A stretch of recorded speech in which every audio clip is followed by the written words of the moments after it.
ओम ब्रह्मा मुरारी त्रिपुरांतरकारी भानु शशि भूमि सुतो बुधश्च गुरुश्च शुक्र शनि राहु केतव सर्वे ग्रह शांतिकरा भवन्तु सर्वे ग्रह शांतिकरा भवन्तु नवग्रह शांतिकरा भवन्तु क्रूरग्रह शांतिकरा भवन्तु गुरुर्ब्रह्मा गुरुर्विष्णु गुरुर्देवो महेश्वरा गुरुर्साक्षात् परब्रह्म तस्मै श्री गुरुवे नमः।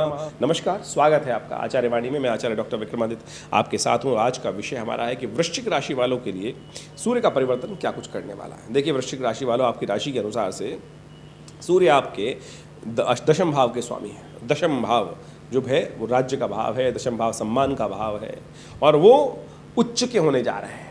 उच्च के ग्रह बहुत शक्ति संपन्न हो जाते हैं, और उच्च के ग्रह शक्ति संपन्न होकर बृहस्पति के साथ बहुत सुंदर योग बनाने की स्थिति उत्पन्न कर रहे हैं। सूर्य महाराज आपकी राशि के अनुसार से पंचम भाव में चल रहे थे राहु के साथ। पंचम भाव बुद्धि का भाव होता है। राहु के साथ युति होकर वो युति ठीक नहीं थी, लेकिन सूर्य की स्थिति बहुत अच्छी थी नए संपर्क बनाने के लिए, लेकिन राहु के साथ ग्रसित होने के कारण से बहुत सारे क्षेत्रों में वो लाभ नहीं मिल पाया गोचर के दृष्टिकोण से। लेकिन फिर भी हमने कुछ उपाय बताए थे, यदि आप वो करते जो पिछली बार बताए थे वीडियो में, तो बहुत अच्छे से उनमें परिवर्तन की स्थिति बन सकती है। अब सूर्य उच्च के होने जा रहे हैं। सूर्य उच्च के होकर आपकी राशि के अनुसार से छठे भाव में पदार्पण कर रहे हैं। छठा भाव रोग का भाव है, छठा भाव शत्रुओं का भाव है, और यहाँ पर वो पदार्पण करना कई मामलों में शुभ है और कई मामलों में अशुभ भी है। शत्रुओं का समाप्ति करने का योग अच्छा बनाएंगे सूर्य बाबा, क्योंकि सूर्य एक क्रूर ग्रह माने जाते हैं, और वो उच्च के होंगे तो वो उस स्थान को थोड़ा कष्ट देने के, साफ करने के योग बनाएंगे। तो रोग को थोड़ा कम कर सकते हैं, और साथ साथ कष्टों को कम करने के योग बना सकते हैं। आपके जो कॉम्पिटिटर्स हैं उनको समाप्त करने का प्रयास करते हैं। लेकिन बृहस्पति साथ में विराजमान है। बृहस्पति शुभ ग्रह है, और वहाँ सूर्य के साथ होकर वो उदय स्थिति में बैठे हैं। आमतौर पे सूर्य के साथ कोई भी ग्रह आता है तो वो अस्त हो जाता है, लेकिन इस बार जो ग्रहों का योग है कि बृहस्पति अंतिम चरणों में चल रहे हैं और ये बृहस्पति का अंतिम चरणों में चलना बड़ा एक विचित्र प्रकार का योग बनाता है। जब बृहस्पति अंतिम चरणों में होते हैं, बृहस्पति वायु के स्वामी है, वायु कारक ग्रह, वायु बोला जाता है, हवा बोले जाते हैं, और ऐसे में जो विचार है ना वो हवा में रहने शुरू हो जाते हैं। हवा में यानी हवाई किले बनाने की बहुत ज़्यादा स्थिति आती है कि ऐसा कर लेंगे, ऐसा कर लेंगे, ऐसा कर लेंगे, प्लानिंग प्लानिंग प्लानिंग प्लानिंग ही चलती रहती है। सूर्य ने वहाँ पे आकर बृहस्पति को थोड़ा कमज़ोर तो किया, लेकिन सूर्य के से बहुत दूर बृहस्पति का योग है। करीब करीब 14-15 अंश का डिफरेंस से ज़्यादा अंश वहाँ पे विराजमान है। शुरू में तो ये 28 अंश के करीब डिफरेंस रहेगा, और धीरे धीरे ये अंश कम होकर 12 से कम नहीं हो पाएगा। तो इसलिए बृहस्पति जब आगे निकल जाएंगे 2 तारीख के बाद, तब जाकर अगली राशि में जाके अस्त होंगे। लेकिन जब तक मेष में रहेंगे तो ये विशेष तौर पर अस्त होने वाले नहीं हैं। तो यानी कुछ अच्छा कुछ खराब योग आपकी राशि के अनुसार से बनता दिखाई दे रहा है। शत्रुओं पर विजय प्राप्त करने के योग बनेंगे, लेकिन शारीरिक तौर पर कुछ कष्ट का योग भोगना पड़ सकता है। अननेसेसरी कमजोरी, थोड़ा सा हाथ पैरों में कमजोरी, ऐसे में थोड़ी समस्याएं उत्पन्न करने के योग बना सकते हैं। ऐसे में कुछ खास उपाय अवश्य आप करने का प्रयास कीजिएगा। सफलता प्राप्त करने के लिए बृहस्पति महाराज आपकी राशि के अनुसार से पूरी तरह से सफलता वाले भाव पर दृष्टि डाल रहे हैं। वो आप बहुत अच्छा योग बना रहे हैं, सूर्य शक्ति देने का प्रयास कर रहे हैं। तो ऐसे में थोड़ा गुड़ चना लेकर बंदरों को डालने का प्रयास करें। कभी कभी सोमवार, रविवार के दिन, मंगलवार के दिन ये उपाय करना आपके लिए बहुत अच्छा रहेगा।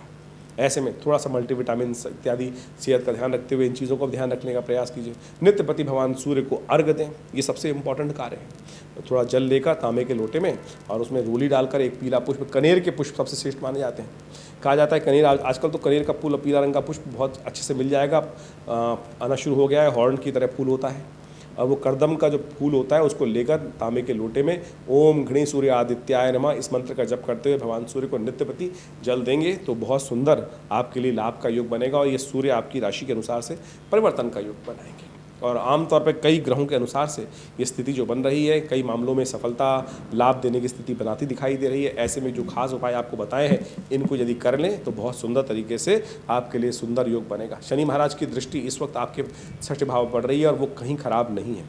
वो शत्रुओं को समाप्त करने वाली है और अन्य ऐसी समस्याओं को ठीक करने वाली है। लेकिन सूर्य का ये परिवर्तन थोड़े मामलों में ध्यान रखने वाला है, और विशेषतौर पर अपने रिश्तेदारों के लिए अपने संबंधों को थोड़ा ध्यान रखने का प्रयास कीजिएगा। थोड़ी सी कटाई के साथ, जिदपने के साथ से कहीं रिश्तों में कहीं खटास ना उत्पन्न हो जाए, इसके लिए उपाय बताया है वो अवश्य करने का प्रयास कीजिए। कभी कभी ये उपाय करेंगे तो ईश्वर की कृपा से आपको लाभ के योग बन जाए। क्योंकि बहुत सारे हम लोग भी बचपन से बाल्यकाल से आज 50 वर्ष की उम्र तक बहुत सारे जन्मपत्री, हजारों जन्मपत्री, लाखों जन्मपत्री देखे हैं और बहुत सारे लोग यही बात आके कहते हैं कि बड़ी विचित्र विडंबना लगती है कि महाराज हमारी कुंडली में ज्योतिष ने बताया कि ये राजयोग है, ये राजयोग है, ये राजयोग है, लेकिन वो काम नहीं कर रहे हैं। जब जन्मपत्री हमने देखने का प्रयास किया तो समझ में आया कि भाई ये योग तो देखे, बड़े अच्छे अच्छे योग तो देखे, लेकिन कमियां कहाँ हैं वो तो देखने का प्रयास करें। जब वो दरिद्र योग कुंडली में आया तो उसने समस्त प्रकार के राजयोग को समाप्त कर दिया। उसका उपचार सही समय पर कर ले। जैसे केमुद्रम योग है तो वो छन्नी योग है, चंद्रमा बिल्कुल अकेला है, कहीं और बैठा ही नहीं है। तो यदि वो योग विद्यमान है तो 10 प्रकार के क्या 100 प्रकार के राजयोग भी हों, राजा के घर में भी व्यक्ति पैदा हो जाए तो भी छन्नी बन जाती है। लाखों करोड़ों रुपए हाथ में रुकते ही नहीं हैं। तो इन सब योगों को अच्छे से समझने के लिए जन्मपत्री पर विचार करना परम आवश्यक है, अच्छे से अध्ययन करना परम आवश्यक है और उसके बाद सही समय पर सही उपयोग किया जाए। जैसे आपको केमुद्रम योग की बात बताएं कि बहुत वर्ष पूर्व एक जन्मपत्री आए, उसमें हमने कहा कि भाई एक काम करो, इनके आपके बच्चे की कुंडली में इस प्रकार का दरिद्र योग है, तो इसको उपाय करने के लिए सबसे पहले एक ध्यान रखो कि इसका एक रिजर्व फंड तैयार कर दो कि कभी भी ये बच्चा इस पैसे को हाथ ना लगा पाए, कैसी स्थिति बन जाए, केवल इसका ब्याज ही इसको मिलता रहे। ये उपयोग ये प्रैक्टिकल उपाय है। इसको आप उपाय कर कर यदि आप ये कार्य कर लेंगे तो देखिए, क्योंकि कुंडली में दरिद्र योग है, कब ना स्थिति ऐसी बन जाए और कब उसको परिवर्तन करने के लिए ऐसे में उनके पिताजी ने ये उपाय किया और मैं आज भी देखता हूँ उस व्यक्ति के जीवन में वो फंड काम आता है। तो ध्यान रखें, ये सब ज्योतिष एक प्रत्यक्ष विज्ञान है और उपाय जो है बहुत चमत्कारिक प्रभाव करते हैं, लेकिन बुद्धि के अनुसार से समझकर विशेष तौर पर जो अनुभव का लाभ लेते हुए यदि इन जन्मपत्रियों को योगों को अध्ययन करेंगे तो बहुत लाभ प्राप्ति के योग बनेंगे। और हमने जन्मपत्री को अध्ययन करने के लिए बहुत सुंदर तरीके से अनेक विषयों पर विश्लेषण कर ये जो गोचर का प्रभाव है वो आपके समक्ष उपस्थित करने का प्रयास करते हैं। इन सब गोचर का प्रभाव भी और साथ साथ मूलभूत जन्मपत्री को समझकर उनकी दशाओं को, अंतर्दशाओं को समझकर यदि कार्य किए जाएँ तो बहुत सुंदर रहेगा। हमारा ये विवेकानंद योगाश्रम इस प्रकार के शोध में पिछले काफ़ी वर्षों से लगा हुआ है। हमारे पिता आचार्य श्री केशव देव जी के सानिध्य में रहकर यहाँ बहुत सारे हमने भारतीय पराविद्याओं के विषयों पर शोध किया, यज्ञ विज्ञान, मंत्र विज्ञान, बहुत सारे मुद्रा विज्ञान, ऐसे बहुत सारे विषय आश्रम की तरफ से समय समय पर प्रकाशित किए गए। 50 से ऊपर विभिन्न पुस्तकें आश्रम के द्वारा प्रकाशित की गई हैं। स्वप्न विज्ञान के ऊपर, मंत्र विज्ञान के ऊपर, यज्ञ विज्ञान के ऊपर, भक्ति के ऊपर, कुंडलनी महाविद्या के ऊपर, मंत्रों के किस प्रकार से कार्य होते हैं, मंत्र कौन से कार्यों में विशेष करते हैं, कभी कोई मुकदमा आ जाए, कोई ऐसी स्थिति बन जाए, कैसे अनुष्ठान कार्य करते हैं, महामृत्युंजय मंत्र कैसे कार्य करेगा, मंत्र में शब्द का प्रयोग किस प्रकार से किया जाए। तो इन सब विषयों को बहुत वैज्ञानिकता के साथ समझने की ज़रूरत है और हमने इन सब विषयों पर बहुत सुंदर तरीके से बाल्यकाल से अपने पिता आचार्य श्री केशव देव जी के सानिध्य में रहकर बहुत सुंदर तरीके से उन चीज़ों को समझा और आपके अपने चैनल के माध्यम से समय समय पर आपके समक्ष वो सारे रहस्य उपस्थित करने का प्रयास करते हैं। आप विवेकानंद योगाश्रम में स्वयं भी आ सकते हैं। यहाँ नित्य 8 घंटे करीब यज्ञ होता है और रविवार को उस कार्यक्रम में सब लोग वहाँ उपस्थित होकर सुंदर तरीके से माँ भगवती के सानिध्य में यज्ञ करते हैं। माँ भगवती पीताम्बरा जगदम्बा की बहुत सुंदर दिव्य प्रतिमा यहाँ उपस्थित है, जो 1947 में मुल्तान से 500 साल पुरानी प्रतिमा हमारे आश्रम पे प्रतिष्ठित की गई हैं। वो जब कोई व्यक्ति लेकर आए और उन्होंने यहाँ विवेकानंद योगाश्रम में प्रतिष्ठित करी, तो आप भी विवेकानंद योगाश्रम में सानिध्य, माँ भगवती का सानिध्य लेकर अपने जीवन में चमत्कार देख सकते हैं। और ये ज्योतिष के विषय जो है कहीं कपोल कल्पित नहीं है, प्रत्यक्ष है। इसको बहुत अच्छे समझने का प्रयास करना। लेकिन समस्या क्या हो गई है, आज ज्योतिष जो है वो दुकानदारी बन गई है। कोई नग बेच रहा है, कोई कुछ बेच रहा है, दुकानें बना दी हैं लोग। कई लोग तो ऐसे हैं कि हाथों में 8-8, 10-10 अंगूठियाँ पहन के घूमते हैं। मैं भी जब एक बार एक चैनल पर सबसे पहले गया तो मुझे कहा गया कि महाराज आपने ना नग पहन रखे हैं, ना मालाएँ पहन रखी हैं, और ऐसे में तो ज्योतिष की जो इमेज होती है वो इसी प्रकार से की जाती है। तो भैया हमने कहा देखिए, हम तो इसी प्रकार से सीधी तरीके से बैठ के प्रोग्राम देंगे, आपको बैठना कराना हो कराएं, ना कराना हो ना कराएं। लेकिन मैं आज भी देखता हूं कि होड़ लगी हुई है लोगों में, वो टीवी पर बैठे हुए ज्योतिषी अपनी मालाओं को दिखाने के लिए कि मैं उसने 4 पहन रखी है तो मैं 8 क्यों ना पहनूं।